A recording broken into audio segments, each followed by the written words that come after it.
é o caminho para a cura do zumbido? Essa é uma pergunta de milhões e o motivo pelo qual milhões de pessoas procuram o otorrino.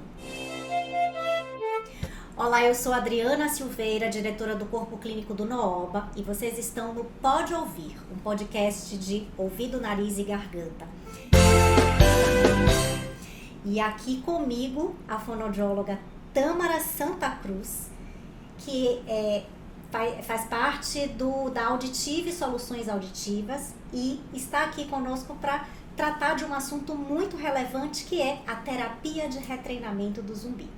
Mas antes disso, Tâmara, eu gostaria de saber de você o seguinte: qual é o seu papel num centro auditivo? O que é que uma fonoaudióloga faz quando recebe um paciente encaminhado para um otorrino? O papel do fonoaudiólogo no centro auditivo é muito importante, porque, primeiramente, a gente tem que olhar o paciente como um todo.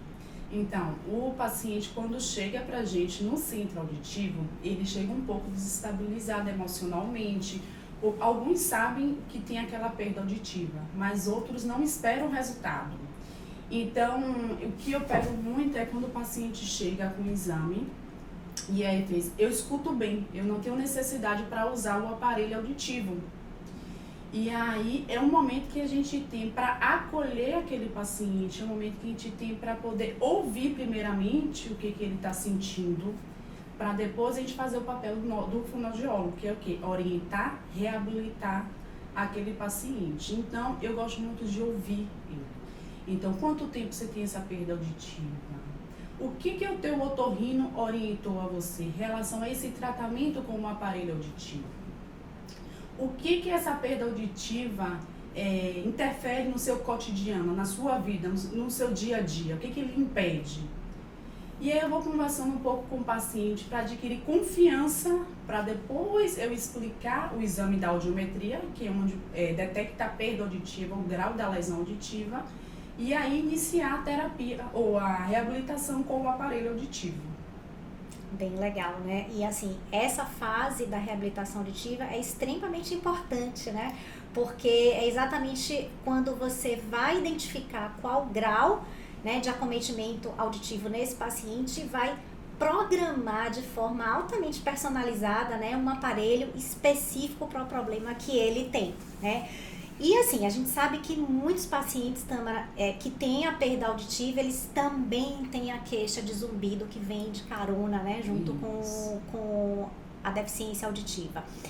E eles vêm com uma expectativa muito grande também de que esse zumbido desapareça ou pelo menos diminua, deixe de perturbá-lo com a protetização auditiva. E a gente sabe que existe a terapia de retreinamento do zumbido, né, ou Tinnitus Retraining Therapy, né, que é a origem da sigla em inglês, que é o TRT. E eu queria que você explicasse para nós agora, né, assim, afinal, o que é o TRT? Né? O que é que essa terapia tem e que pode auxiliar os pacientes que têm zumbido, que têm desconforto pelo zumbido, né, a melhorarem sua qualidade de vida?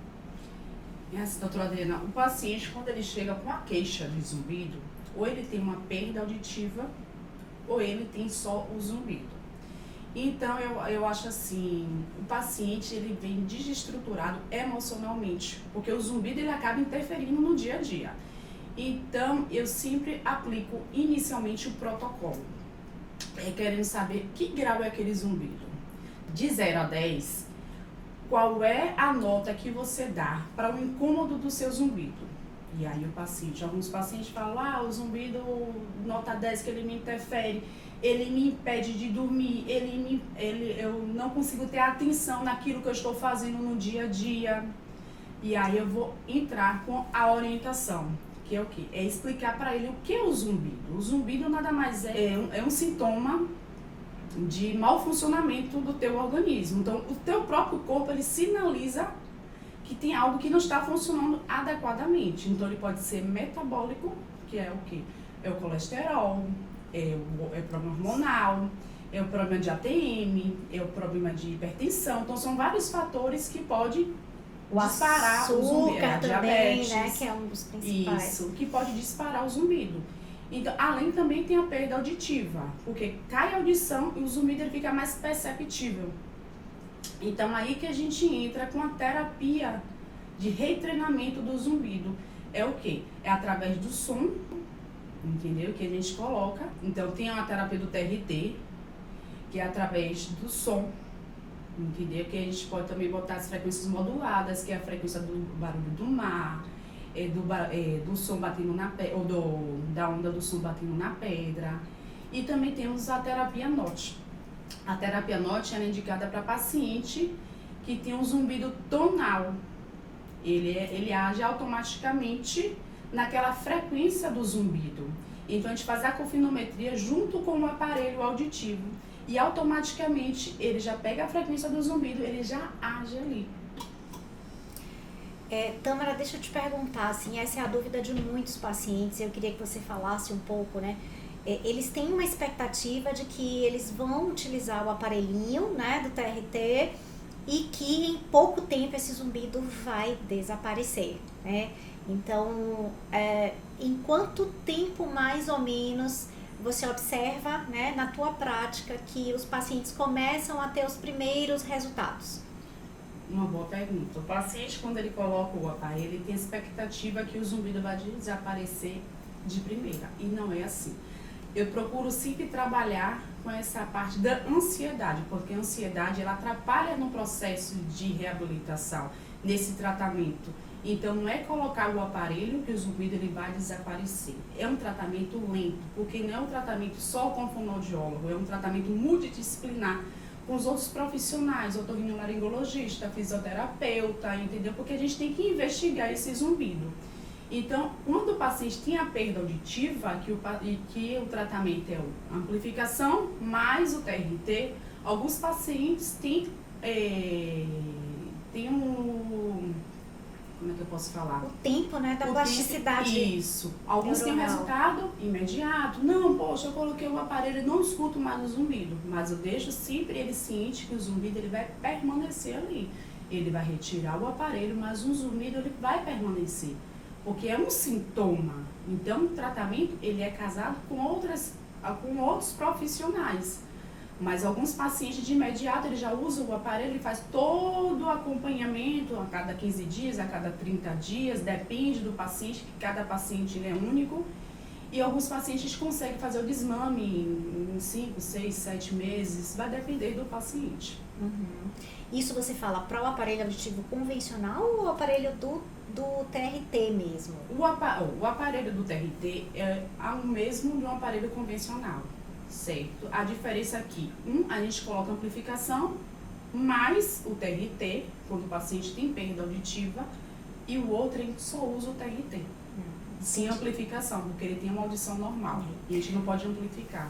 Normalmente o que a gente vê são no mínimo 6 meses, né, de plasticidade neuronal, que é o tempo que o nosso cérebro precisa, né, para poder se moldar a qualquer tipo de estímulo novo, seja ele o aparelho de amplificação sonora, seja ele o estímulo para a habituação do zumbido. E acho que pode variar em torno de 18 meses, né, para a gente conseguir fazer com que esse paciente diminua significativamente ou até mesmo zerar a percepção do zumbido. Agora, o que a gente vê na prática, quando a gente conversa, né, com pacientes que têm zumbido, é que muitos, eles confundem o mascaramento, né? Muitos falam assim, mas eu na hora que vou dormir, ligo o rádio, coloco ali fora da estação, ou coloco uma musiquinha e tal, e isso faz o meu zumbido desaparecer, eu deixo de perceber, E qual é a diferença, né, entre o mascaramento e a terapia de habituação? Porque são coisas extremamente diferentes uma da outra, né? Uma leva somente à diminuição da percepção mesmo do zumbido momentaneamente, e o outro condiciona o paciente, né, a diminuir a percepção gradualmente. Fala pra gente um pouquinho dessas características. Nos nossos aparelhos, a gente tem a terapia NOT. A terapia NOT, como eu falei anteriormente, é para o paciente que tem um zumbido tonal. Então, a gente pede ao paciente que identifique aquele zumbido através dos sons que é administrado para o paciente. Então, a gente bota o primeiro som, pergunta ao paciente se aquele som que a gente está emitindo parece com um zumbido. Aí ele vai falar, parece sim ou não. Aí a gente vai e emite outro som. E a partir daí, a gente vai achar aquela frequência do zumbido. Então, a terapia NOT ele vai agir aí. Mas, a depender do zumbido, chiado, a gente tem o TRT, que é através dos sons modulados. É através do som, são 4 tipos de sons que a gente também mostra ao paciente para dar mais conforto. E a gente pede para aquele paciente só usar quando o zumbido ele estiver muito audível, estiver incomodando. Aí ele ativa o zumbido na terapia. Ou seja, você está me trazendo também uma informação aqui agora que assim, a acufenometria, que é o estudo, a avaliação tanto qualitativa quanto quantitativa do zumbido, é extremamente importante para que você possa programar a terapia de habituação, para que você possa programar esse aparelhinho que vai habituar o zumbido do paciente, é isso? Isso, porque para a gente saber a frequência do zumbido, a gente tem que fazer a acufenometria, entendeu? A terapia NOT, como eu falei anteriormente, a gente já consegue fazer isso com um aparelho auditivo. Mas para a gente trabalhar com o TRT, a gente tem que fazer a terapia para a gente colocar o gerador de som na frequência do zumbido, para a gente ter um efeito positivo. Em termos de volume, de intensidade desse zumbido, né? Assim, qual que é a importância também da acufenometria? Tanto tá medindo a frequência quanto o loudness, né? Que é, digamos assim, a intensidade com que esse zumbido se apresenta nesse paciente para a programação do aparelho. Assim, a gente procura na acufenometria fazer todo o processo, todas as frequências, e naquelas frequências a gente vai aplicar o TRT, certo? Alguns pacientes, eu oriento também a usar o aparelho à noite, se não incomodar para dormir. Porque é importante, porque quando o zumbido ele fica mais audível. E, ou seja, assim, se existe uma plasticidade neuronal, né, e que o cérebro precisa desse estímulo, quanto mais tempo o paciente usar o aparelho, melhor para ele. Isso, é isso? Isso. Ok. Tâmara, eu quero te fazer uma última pergunta, que é a dúvida de muitos pacientes. Eles vêm com a expectativa de que o aparelhinho vai realmente, né, fazer desaparecer. A gente tem o papel de conscientizar de que não é bem assim, que existe um processo, né, que é de médio a longo prazo para poder atenuar ou até mesmo zerar o zumbido nesse paciente, que ele, quanto mais tempo ele se dedicar a essa terapia, quanto mais tempo ele utilizar o aparelho, ele vai ter melhores resultados e em um prazo bem menor. Mas assim, só essa abordagem, na sua opinião, como fonoaudióloga, como uma pessoa que faz parte de uma equipe reabilitadora, somente o TRT é suficiente? Não. Que é que você diria, que é que você diz a esses pacientes quando eles chegam no centro auditivo com essa dúvida? Lógico que o otorrino também faz toda uma orientação de tudo que ele precisa mudar na vida dele para que ele tenha, digamos, um resultado positivo, muito bom, né? Um resultado positivo, mas assim, o que é que você orienta também a esses pacientes quando eles trazem essas dúvidas? Eu oriento o tratamento multidisciplinar. Por quê? Porque a investigação que a gente está fazendo, só o fonoaudiólogo tratando não resolve, porque a gente tem que ter a presença do otorrinolaringologista, fisioterapeuta, bucomaxilo, entendeu? Todo aquele englobamento dos profissionais junto nessa terapia para a gente ter sucesso. Ok. Eu agradeço muito a sua participação, né, nesse podcast, e a gente tem sempre esse papel de poder orientar, de ampliar as nossas orientações para os nossos pacientes. E é isso, espero que você possa estar conosco em outros episódios, né? Muito obrigada. Que eu tenho certeza que nossos pacientes, quando, né, forem atendidos por vocês, receberão muitas orientações boas, adequadas. E é isso, gente. Obrigada a todos.